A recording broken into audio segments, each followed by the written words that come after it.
레위기 23장 말씀으로 계속 은혜를 나누겠습니다. 요시야, 참 하나님께서 기뻐하시는 사람이며 또 하나님께서 기뻐하시는 그런 삶을 살았습니다. 매번 말씀을 드리지만 과연 하나님께서 기뻐하시는 삶이 무엇인가? 이거는요, 알아도 되고 몰라도 되는 그런 말씀이 아닙니다. 정말로 중요한 말씀입니다. 하나님을 기쁘시게 하는 삶이 과연 무엇인가? 그 해답이 당연히 오늘 이 요시야를 통해서 하나님 보여주십니다. 진실로 우리의 삶이요, 하나님께서 기뻐하는 삶이란 사랑과 온유와 절제와 오래 참음과 이런 것이 하나님께서 기뻐하시는 삶이라면 우리가 지금까지 말씀을 나누었던 요시야에 대해서 하나님은 그것을 일일이 찾아내어서 이것이 내가 기뻐하는 삶이다. 그래서 내가 요시야를 기뻐하노라고 말씀을 분명히 하셨을 겁니다. 그런데요, 그런 말씀은 단 한 줄도 없습니다. 그러면 요시야가 율법을 잘 지켰다는 것이 그런 것이 아니냐라고 또 말할 수 있습니다. 그 역시 마찬가지입니다. 그런데 기록된 내용을 보면 전부 뭡니까? 요시야가 율법을 읽고 그 읽어주는 율법을 듣고 눈물을 흘렸습니다. 그리고 요시야는 이방 신을 섬기는 제단들을 파괴했습니다. 성전을 깨끗하게 하였고 재건하였습니다. 그리고 유월절을 지켰습니다. 왜 하나님께서는 우리가 소위 상식적으로 알고 있는 쉽게 말할 수 있을 법한 요시야가 착하고 바르게 살았더라. 그래서 내가 그를 기뻐하노라. 이런 말씀 한마디만 여기에 기록해 놨어도 요시야가 유월절을 지켰던, 그가 번제를 하나님께 드렸던 그 모든 것들이 다 무슨 소용이 있습니까? 그런데 하나님께서는요, 그런 쪽의 말씀은 단 한마디도 하시지 않습니다. 이것을요, 우리는 분명히 알아야 합니다. 하나님 앞에서 의롭다? 이게 무엇인지를 알아야 합니다. 참 안타까운 것은요, 오늘날 교회가요, 이걸 모릅니다. 정말 몰라요. 요구하지 않습니다. 착하고 바르게 사는 게 하나님의 뜻이라고 말합니다. 나더러 주여 주여 하는 자마다 다 천국에 들어갈 것이 아니요 하나님의 뜻대로 행하는 자라야. 이걸 가지고요, 하나님의 뜻대로 행하는 것. 봐라, 행하라고 하지 않았느냐? 그 행함이 무엇이겠느냐? 율법을 법으로 지키는 겁니다. 착하고 바르게 사는 겁니다. 그러면 나더러 주여 주여 하는 사람들이 그렇게 안 살았습니까? 그 앞에 내용이 있잖아요. 내가 주의 이름으로 뭐 했다 그랬습니까? 선지자 노릇했습니다. 내가 주의 이름으로 많은 권능을 행하였다고 했습니다. 내가 주의 이름으로 많은 것을 했다고 했습니다. 거기에 뭐가 있겠습니까? 착하고 바르게 산 것 없겠습니까? 율법을 진짜로 법으로 지키고 타의 모범이 되는 삶을 산 것 없었겠습니까? 그럼에도 하나님께서는 하나님의 뜻대로 행하는 자라야 예수님 말씀하십니다. 그럼 그 뜻이 무엇입니까? 우리가 저번 주에 말씀을 나눴죠. 하나님의 뜻이 무엇인지. 내가 아버지의 뜻을 행하러 왔나이다. 예수님 그러셨지요. 그 뜻이 뭡니까? 구원입니다. 하나님의 사랑을 배반한 인생을, 사람을 용서하시는 것이 하나님의 뜻입니다. 고로 하나님의 뜻대로 행함이란 하나님의 뜻을 믿는 겁니다. 하나님의 뜻은 예수 그리스도입니다. 그렇게 요시야가 살았다라는 말씀입니다. 그가 유월절을 지켰고, 그가 성전을 재건하고 깨끗하게 하고, 그가 우상을 파괴한 이런 일련의 행위가요, 하나님을 기쁘시게 하는 믿음이 그에게 있었기 때문에 나타난 현상들입니다. 하나님은요, 그 현상들을 보신 게 아닙니다. 그의 믿음을 보셨습니다. 요시야는요, 엄청난 기부를 했습니다. 온 이스라엘 백성들의 죄를 사하여 주시는 율법을 지키기 위해서 요시야는요, 엄청난 기부를 했습니다. 염소를요, 무려 3,000마리나 기부했습니다. 누구를 위해서요? 유다 백성들을 위해서. 3,000마리요, 어마어마한 숫자입니다. 3,000마리가 사열 종대로, 예를 들어서 저 도로를 지나간다고 합시다. 얼마나 지나가야 그 끝이 보이겠습니까? 그 어마어마한 양의 염소를 희생 제물로 기부했습니다. 그 기부한 행위가 옳은 겁니까? 아닙니다. 하나님 그거 보시는 거 아닙니다.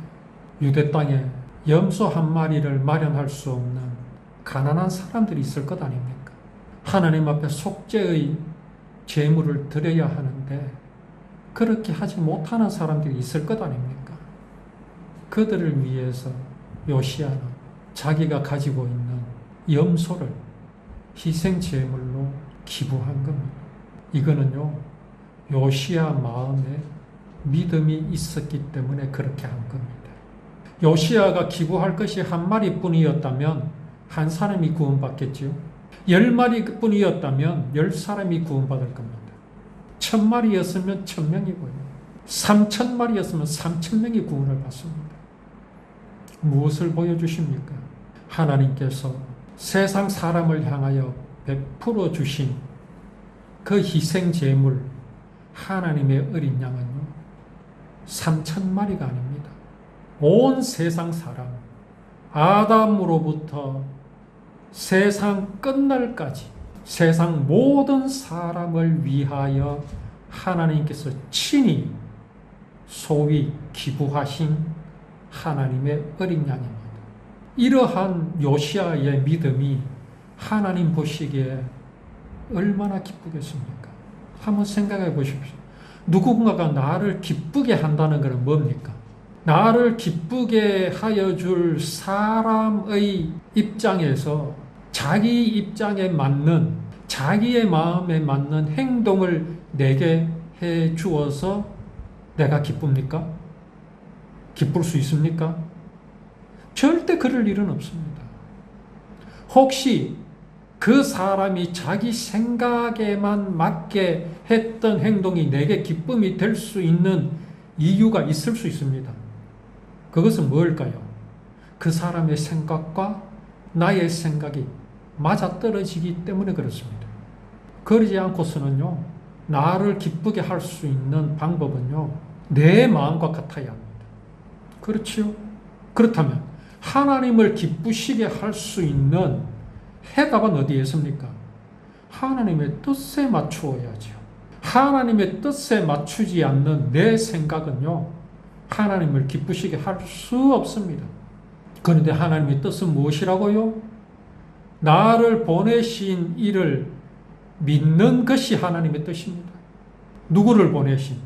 예수 그리스도를 이 땅에 보내신 그 하나님의 마음을 알고 그 뜻을 행하는 사람. 그래서 그 행함이란 무엇입니까? 막 노력하여 밭을 갈고 노력하여 착하게 살고? 아닙니다. 그건 저주입니다. 진실로 행함은요, 하나님께서 대신 다 해주셨습니다. 예수 그리스도를 통해서. 행함은 그분이 다 하셨습니다. 그래서 행함이란 그 행하신 하나님을 믿는 것입니다. 그게 행하는 겁니다. 누가 그랬습니까? 요시야가 그랬다는 말씀입니다. 요시야. 그래서 하나님께서 요시야를 기뻐하신다. 그런데요, 참 이해하지 못할 그런 일이 일어납니다. 어떤 일입니까?